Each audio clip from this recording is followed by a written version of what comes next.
RRB NTPC 2025 under graduate লেভেলের 18 August 2025 first শিফটের যে প্রশ্নগুলো এসেছিল সেই প্রশ্নগুলো নিয়ে আজকে আমরা অ্যানালাইজ করব এবং যেগুলো খুবই গুরুত্বপূর্ণ হবে যাদের পরবর্তী পরীক্ষা রয়েছে বা পরের শিফটে 18 তারিখের পরে যাদের পরীক্ষা রয়েছে এবং সেইখান থেকে দেখে গেলেই কিন্তু সুবিধা পাওয়া যাবে অনেকটাই।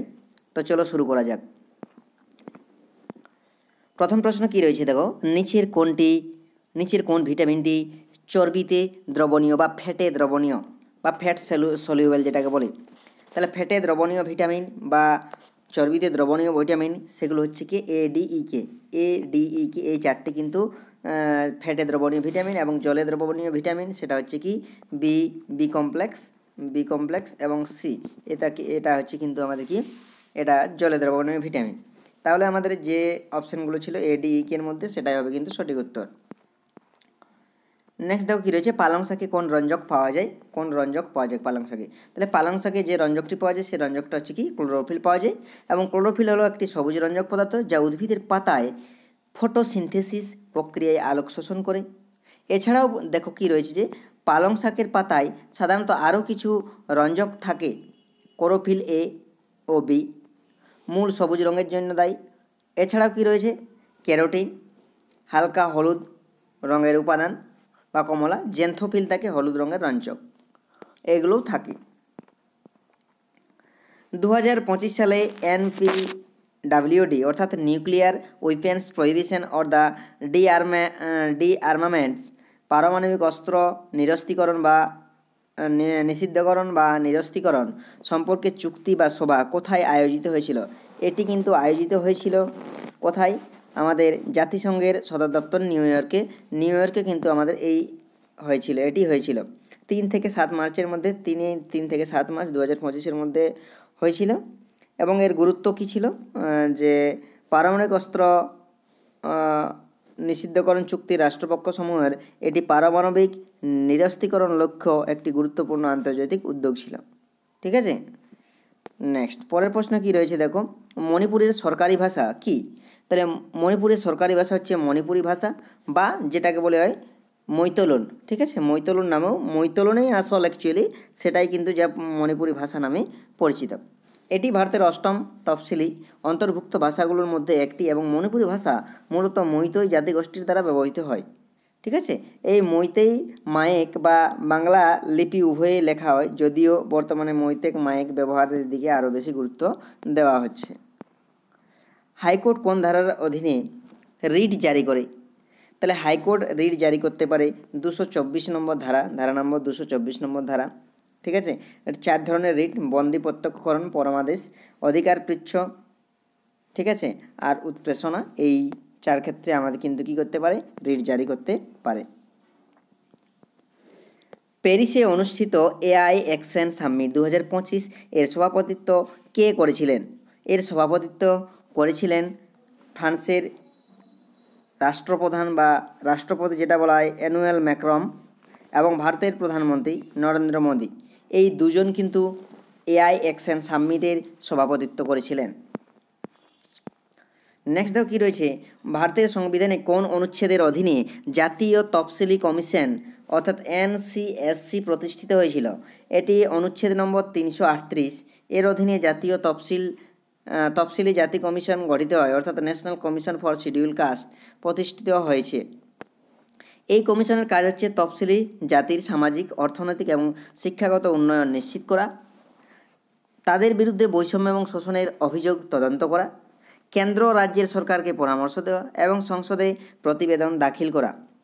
এটি 2003 সালে, এটা কিন্তু খুব গুরুত্বপূর্ণ, 2003 সালে 89তম সংশোধনের মধ্যে এনসিএসসি এবং এনসিটিসি অর্থাৎ শিডিউল ট্রাইবের জন্য আলাদা করা হয় এবং এর আগে 2003-এর আগে কিন্তু এসটি/এসসির জন্য একটাই যৌথ কমিশন ছিল। 2003-এ কত সালটা মনে রাখবে এবং কততম সংশোধনী? 89, ঠিক আছে, বা 89তম সংশোধনীতে কিন্তু আলাদা করা হয়েছিল। ভারতে মুন্ডা বিদ্রোহের নেতৃত্ব কে দিয়েছিলেন? তাহলে মুন্ডা বিদ্রোহের নেতৃত্ব দিয়েছিলেন বিরসা মুন্ডা। এই মুন্ডা বিদ্রোহের সময়কাল ছিল 1899 থেকে 1900 সাল এবং কোন অঞ্চলের মধ্যে ছিল? এটা বর্তমান ঝাড়খণ্ড, তৎকালীন বিহার ছিল এবং বিশেষ করে ছোটনাগপুর এলাকার মধ্যে। এর উদ্দেশ্য কী ছিল? ব্রিটিশদের কর ব্যবস্থা, জমিদার এবং দেখু বা বহিরাগতদের শোষণের বিরুদ্ধে, আদিবাসীদের ঐতিহ্য এবং অধিকার রক্ষার ক্ষেত্রে আমাদের এই বিদ্রোহ চালিয়েছিল। বিরসা মুন্ডা ছিলেন একজন আদিবাসী ধর্মগুরু, সমাজ সংস্কারক এবং স্বাধীনতা সংগ্রামী। তিনি, আচ্ছা এইখানে একটা গুরুত্বপূর্ণ প্রশ্ন পড়ে থাকে যে এই মুন্ডা বিদ্রোহকে আর কি নামে পরিচিত? ঠিক আছে, সেটা হচ্ছে তিনি উলগুলান বিদ্রোহ নামক আন্দোলনের মাধ্যমে মুন্ডা জনগোষ্ঠীকে ঐক্যবদ্ধ করেছিলেন। ঠিক আছে, কি উলগুলান। দেখো, তিনি 25 বছর বয়সে 1900 সালে কারাগারে মৃত্যুবরণ করে। তাকে ধর্মগুরু বলা হয় এবং এছাড়াও কি রয়েছে, জননায়ক এবং আদিবাসী বীর হিসাবে তাকে স্মরণ করা হয়। নেক্সট দেখো, পরের প্রশ্ন কী রয়েছে, 2025 সালে কোন ভারতীয় ব্যাটসম্যান T20 ক্রিকেটে 9000 রানের মাইল ফলক অতিক্রম করেছিলেন? তিনি হচ্ছেন বিরাট কোহলি। ফরম্যাট এবং মাইলস্টোন, এক ফ্র্যাঞ্চাইজির হয়ে T20 9000 রান, ঠিক আছে, তৈরি করেছেন। এই সাফল্য কিন্তু প্রথম ক্রিকেটারের, ঠিক আছে, সেটি হচ্ছে বিরাট কোহলি। 2025 সালে পদ্মশ্রী পুরস্কার প্রাপ্ত অরুণোদয় সাহা কোন রাজ্যের সাথে সম্পর্কিত? তিনি ত্রিপুরা রাজ্যের ছিলেন। ত্রিপুরা বিশ্ববিদ্যালয়ের প্রথম উপাচার্য ছিলেন এবং শিক্ষা সাহিত্য ক্ষেত্রে তার অসাধারণ অবদানের জন্য এই স্বীকৃতি পান। গ্যাস এবং ধূলিকণা নীহারিকা তত্ত্ব অনুসারে সৌরজগৎ কোন প্রক্রিয়ায় গঠিত হয়েছিল? সেটা হচ্ছে নীহারিকা তত্ত্ব অনুসারে সৌরজগৎ গঠিত ছিল নীহারিকা থেকে সংকোচনের মাধ্যমে। নীহারিকা বা নেবুলা থেকে সংকোচনের মাধ্যমে। প্রায় 4.6 বিলিয়ন বছর আগে মহাবিশ্বের এক বড় গ্যাস বা ধূলিকণা মেঘ, নীহারিকা বা নেবুলা ধীরে ধীরে গ্র্যাভিটেশন আকর্ষণে সংকুচিত হতে শুরু করে। এই সংকোচনের ফলে নীহারিকা ঘনীভূত হয়ে একটি ঘূর্ণায়মান ডিস্কে পরিণত হয়। কেন্দ্রে ঘনীভূত বস্তুটি পরে সূর্য হিসাবে গঠিত হয়।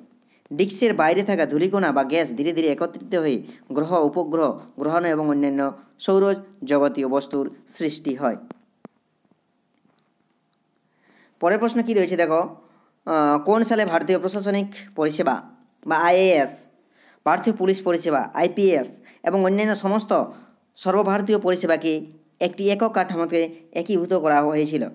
1951 সালে অল ইন্ডিয়া সার্ভিস অ্যাক্ট, এই অ্যাক্টের মাধ্যমে সবগুলোকে এক জায়গায় নিয়ে আসা হয়েছিল। নেক্সট দেখো কী রয়েছে, যে প্রশ্নটি এসেছিল সেটা হচ্ছে কি 2025 সালের মে মাসে ভারতের প্রধান বিচারপতি হিসাবে কে নিযুক্ত হন বা কে শপথ গ্রহণ করেন? তিনি হলেন কে? BR গাভাই, ঠিক আছে, যার পুরো নাম হচ্ছে জাস্টিস ভূষণ রামকৃষ্ণ গাভাই। তিনি দায়িত্ব গ্রহণ করেছেন 14 মে 2025-এ। আধুনিক হিন্দি সাহিত্য এবং থিয়েটারের জনক কাকে বলা হয়? এই আধুনিক হিন্দি সাহিত্য এবং থিয়েটারের জনক বলা হয় ভরতেন্দ্র হরিশ্চন্দ্রকে। কি? ভরতেন্দ্র হরিশ্চন্দ্রকে বলা হয় এবং তাকে তিনি উপাধি পেয়েছেন, তাকে এই নামও বলা হয় আধুনিক হিন্দি সাহিত্যের জনক, আধুনিক হিন্দি নাটকের জনক বা father of modern Hindi literature বা father of modern Hindi theatre. পঞ্চায়েতে মহিলাদের জন্য কত শতাংশ আসন সংরক্ষিত? পঞ্চায়েতে মহিলাদের জন্য 33% বা 1/3 আসন সংরক্ষণ। এটি সংবিধানের 73 নম্বর সংশোধন আইনে 1992 অনুযায়ী পঞ্চায়েত ব্যবস্থার মহিলাদের জন্য আসন সংরক্ষণের বিধান হয়। এই আইন অনুযায়ী সকল পঞ্চায়েত স্তরের, গ্রাম, ব্লক বা জেলা স্তরে মহিলাদের জন্য কমপক্ষে 33% আসন সংরক্ষিত।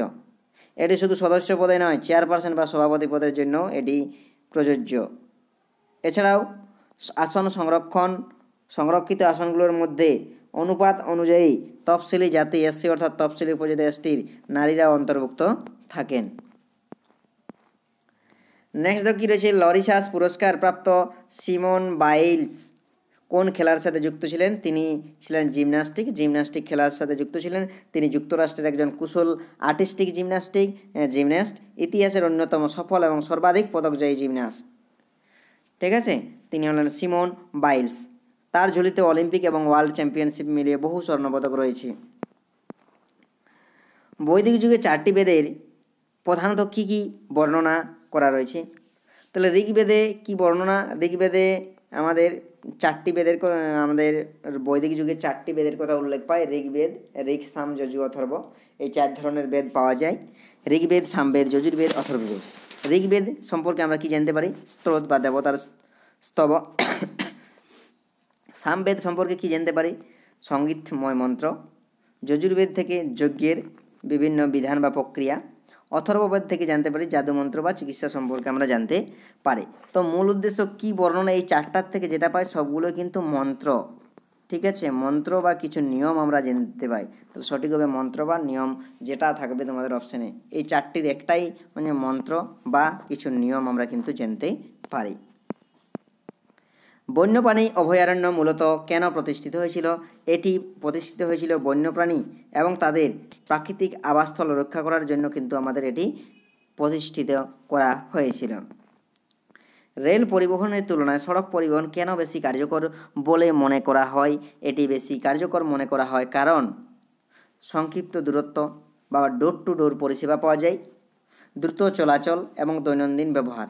বিশেষ করে ডোর টু ডোর পরিষেবার জন্য এটা বেশি কার্যকরী, কারণ আমাদের ট্রেন তো সব দুয়ারে দুয়ারে বা ডোর টু ডোর সম্ভব নয়, যার ফলে আমাদের কি সড়ক পরিবহন কিন্তু ডোর টু ডোর পরিষেবা, অনেকটাই ডোর টু ডোর পরিষেবা, যার জন্য থাকে বেশি সড়ক পরিবহন বেশি কার্যকর মনে হয়। কম্পিউটার ফাইলে কপি পেস্ট করার শর্টকাট কী?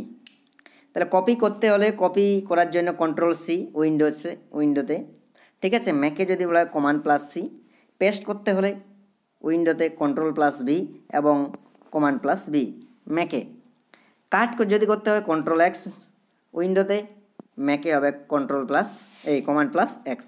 ডিলিট করতে হলে শুধু ডিলিট প্রেস করলে হবে, এটা Command+ডিলিট বা ডিলিট অপশান। আনডু সেটা হচ্ছে Ctrl+Z, এটা Command+Z, ঠিক আছে। কেবল ম্যাকের ক্ষেত্রে কমান্ড, এটা কন্ট্রোল, ওটা কমান্ড, ঠিক আছে।